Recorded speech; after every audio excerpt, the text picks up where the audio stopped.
Hi guys, my name is Crystal and welcome to my YouTube channel. Welcome old subscribers, welcome new. If you like my videos, please press the like button and please do subscribe. Thank you for your support. Right guys, so it is Wednesday. Alexa, good morning. Good morning. On this day in 1883, the iconic Brooklyn Bridge was opened, connecting New York with Brooklyn for the first time. The bridge took 14 years to build and at the time was the world's longest suspension bridge. Alexa, celebrity birthdays. Today's famous birthdays include American recording artist, singer-songwriter, musician, author, and artist Bob Dylan, American actress and businesswoman and former wife of Elvis Presley Priscilla Presley, British politician Jacob Rees-Mogg, actress Daisy Edgar-Jones, and American basketball player Tracy McGrady. Right, so I wrote my diary in 2006. I don't ever remember a Jacob Rees-Mogg back in 2006. Alexa, how long has Jacob Rees-Mogg been in Parliament? From Comicon.com. Jacob Rees-Mogg is a British politician who has been a Member of Parliament, MP, for North East Somerset since 2010. 2010, see? I started writing my diary in 2006. He came to be in 2010. It's Priscilla Presley's birthday today, the wife of Elvis Presley. As we know, Elvis Presley died in 1977, the king of rock and roll. And I was 9 years old in 1977. 9. Alexa, how old is Priscilla Presley? Priscilla Presley is 78 years old. And Alexa, how old would Elvis Presley have been? As of the 24th of May 2023, Elvis Presley would be 88 years old. 88, so he was a lot older than Priscilla. Alexa, what's the time please? It's 8:18 a.m. Alexa, what's the date today? It's Wednesday the 24th of May. Alexa, what's the weather like in Rochester? Right now in Rochester, England, it's 12 degrees Celsius with clear skies and sun. Today's forecast has partly sunny weather, with a high of 19 degrees and a low of 8 degrees. Alexa, can you tell me a joke, please? I came third in a star naming competition recently. I got a constellation prize. That's funny. Right, so it's Wednesday, the sun's out, it looks like it's going to be a lovely day. Yesterday I went up to see my mother Jennifer at Durrell Gardens. I had a call in the morning from my mother who asked me to go up there and she would get a taxi sent about 11:45. So at 11:45, when a taxi didn't arrive, I looked out of my balcony and the lady that had given me dog chews, she was getting into the car with her husband. And she told me that the clutch in his car had broken, the clutch. So obviously it's mended because she was going out yesterday afternoon with her husband and she's nearly 80. She's getting on for 80. I don't get into anyone's car. My son has moved away from me and I don't get lifts. I use public transport, either the train, the bus, or I use my legs to walk to Strood, you know. So I came inside the flat and I rang my mother up. I said, there's no taxi here. She said there is one coming. Normally I'd wait outside, but in recent and previous journeys I've waited outside my flats and I've been taken the piss out of, or I felt like I've been taken the piss out of. Let's put that in a different context. I felt like I'm being made fun of because I'd wait for half an hour for a taxi the neighbours would let their dogs out and I'd have a barrage of dog barking while I was waiting for a taxi. And it does make you cross and it does upset you. When you are trying to think, you're trying to relax and you've got a load of dogs barking while you're waiting for a taxi to arrive. And I know it doesn't just happen to me. I've seen it happen to other people. But I personally don't like it when someone allows their dogs to keep barking and they actually know that they're doing it and don't do anything about it. It's irritating. I personally don't like it. When my dog starts barking, I immediately go to the balcony and bring him in. Or if I can't, as soon as I can, I will get my dog away from the balcony. At first you laugh, it's cute. And then when it goes on for 20 minutes to half an hour, it's not funny, is it? So I've stopped waiting outside for a taxi. I've stopped waiting. Because I get annoyed and upset. So I've stopped waiting outside for a taxi.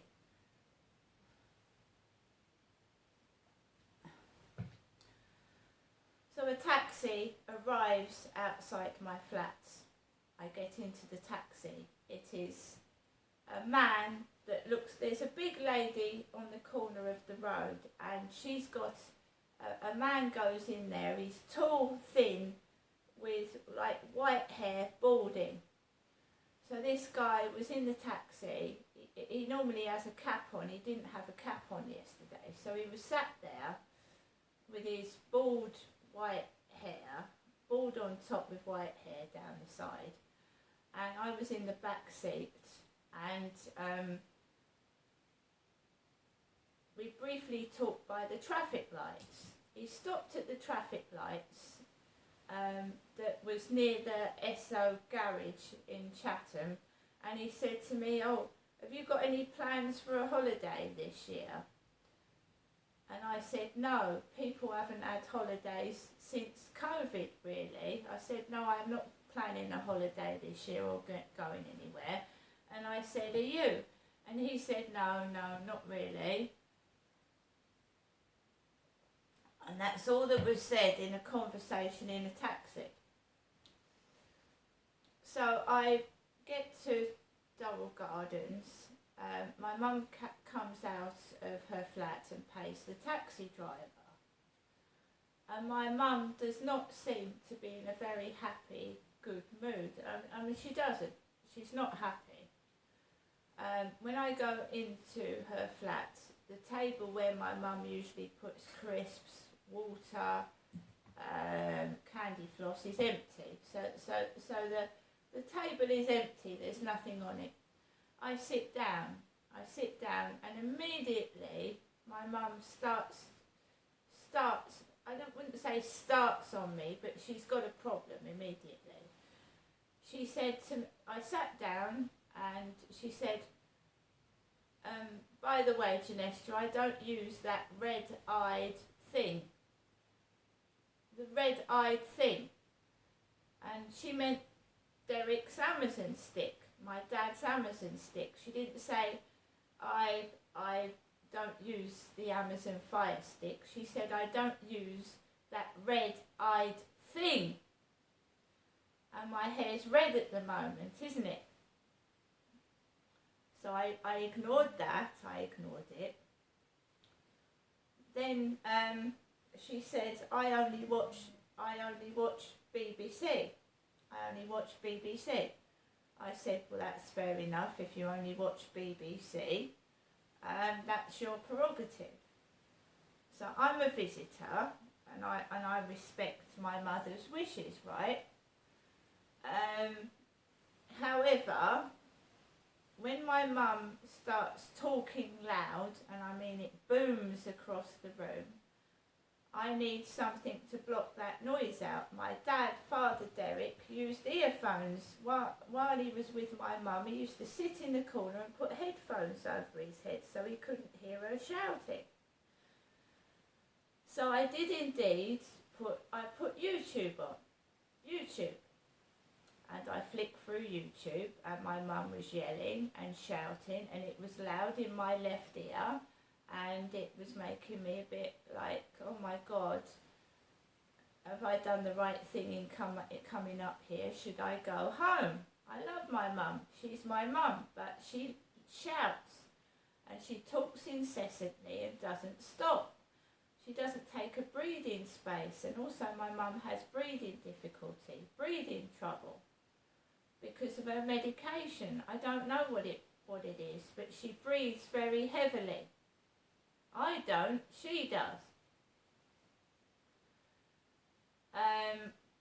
So I watched Ian Huntley, the Soham murders, 20 years on. And that's because I couldn't find anything else to watch. It wasn't personally done to annoy my mother. I've been round there and I've watched, everything annoys my mother.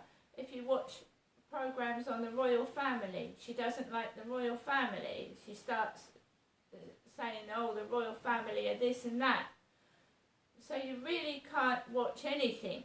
She says she doesn't like the television. My mother doesn't. But when you've got somebody shouting, and I mean shouting, booming across the room, and it makes you nervous, you need something to relax you. My mum's been like this now. My dad used to control my mum to a certain extent, you see, and he would tell her to be quiet. But now she's gone to pot. And I can't do anything about it. You can't do anything about it. Well, she can cook for herself. She can clean for herself. She's cleaned the flat. She can cook, whether she's actually putting it on to turn people away or annoy people or upset them, because she seems to turn it off and on when she feels like it. So I don't know what it is, whether she's actually behaving like that on purpose to get rid of people, which could be the case. And all you've got to say, if you don't want someone's company, can you leave please? You don't have to act like an animal. Do you know what I mean? You don't have to act like a vicious animal to get rid of someone. If you don't want somebody's company, you can say, can you please leave, Genestra? You don't have to yell and shout at me and poke fingers and be annoying. That is like a child's behaviour. That's a child's behaviour, isn't it? You see, my mother's never grown up. She's like a 2-year-old in a nearly 80-year-old's body. And I could put up with it to a certain extent, and my dad did, but nobody else will. She will not get away with behaving like that with other people. I can assure you. So, I watched Ian Huntley and Maxine Carr in the Soham murderers, and somehow it made my mum go mad. She went funny. So I switched that off. This is what she said. She said, I didn't make you go missing when you went to Gloucester, did I, Genestra? Because obviously Holly and Jessica went missing, and the part what my mum listened to was Holly and Jessica Wells going missing, and she went, I didn't make you go missing in Gloucester, did I, Genestra?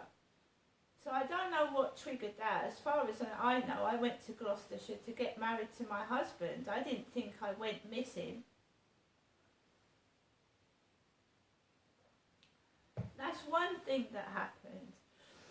The next thing, I was preparing to go home, and my mother said she only likes BBC. So I put the BBC News on for her, and there was a piece about a woman.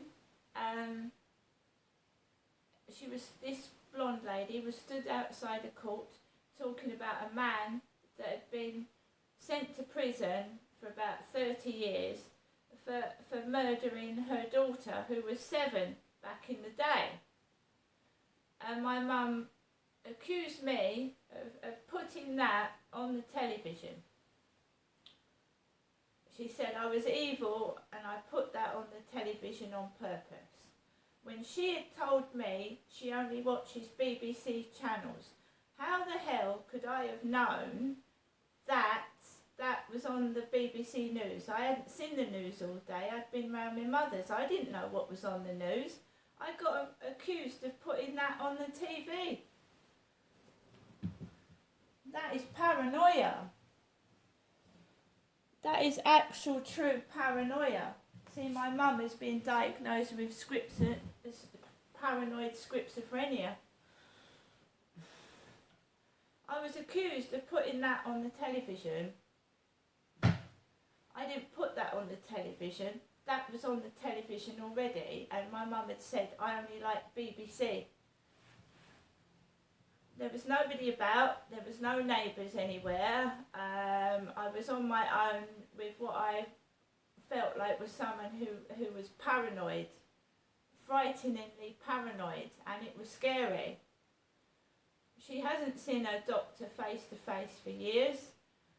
She used to have workers at Kingsley House in Gillingham that she used to go and see. No one goes round and sees my mother. She's paranoid everyone's trying to copy her. Other people think she's, it's funny, she's acting funny, she's acting eccentric. But paranoid schizophrenics can actually be very, very dangerous, and they can harm people if they're not looked after properly. My dad, while she was with my dad in a way controlled it. But now my dad's gone, she's loose to do whatever she wants. And she absolutely thinks that everyone is trying to copy her, Jennifer, including me. She keeps going, I haven't got a Facebook channel, I haven't got a YouTube channel, have I, Genestra? And you're not me, are you? Every time I go round there.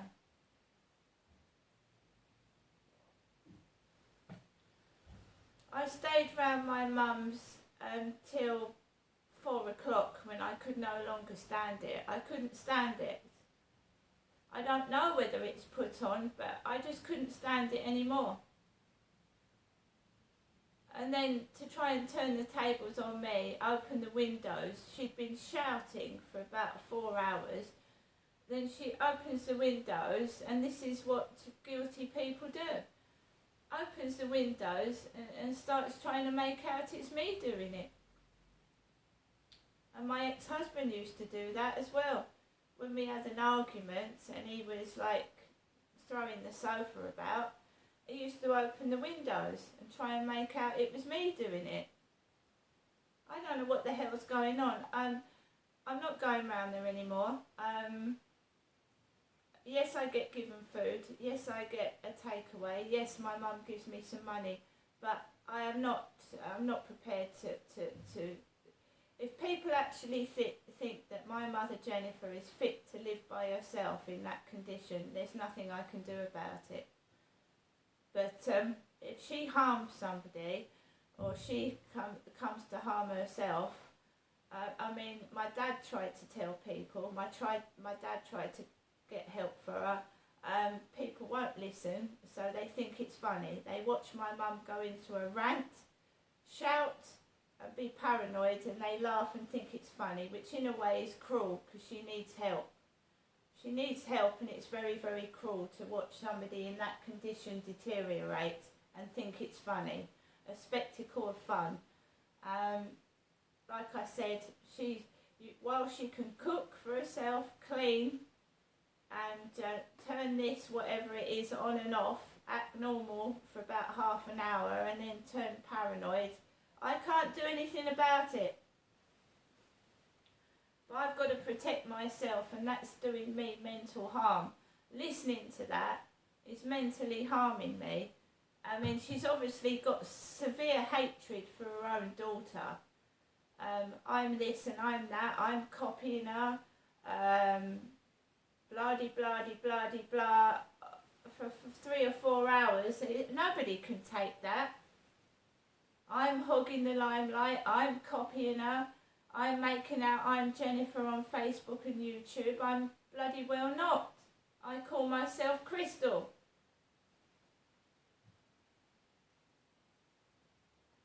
No, no normal human being can stand that barrage of yelling and abuse for 3 hours. I couldn't stand it.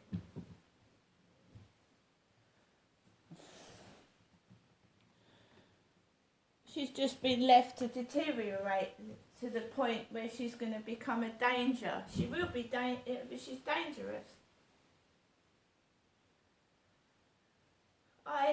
She kindly got me a pizza. Like I said, I don't know whether it's put on or she actually is paranoid, or is it put on? I don't know. Like I said, if you want someone to leave, just ask them to leave. You don't have to act like a bitch, because that's what she was doing. I'm copying her. Why would I want to copy an old lady? I mean, it's ridiculous. I didn't know what to do with myself. I went outside. There was no neighbours. She was talking about the coloured lady next door to her, Veronica. Jennifer said she's not Veronica. She's not Karen. She's not Sue. How can Jennifer be all these people? How can she be everyone? That's exactly what she said. She said she's not Karen. She's not Sue. She's not me.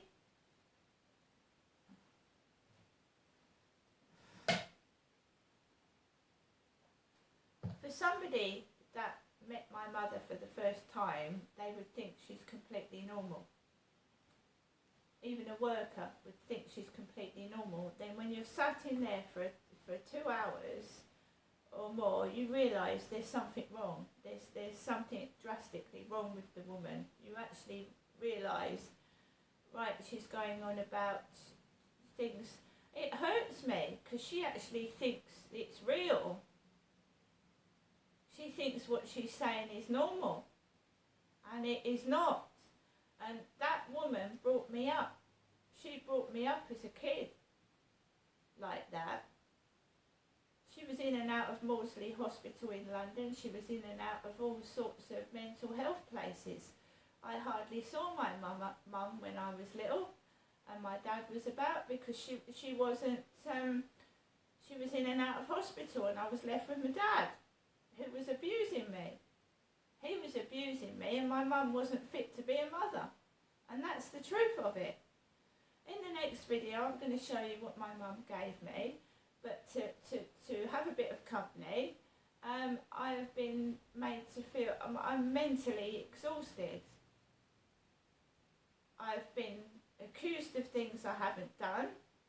I was accused of stealing things while she was going to the toilet.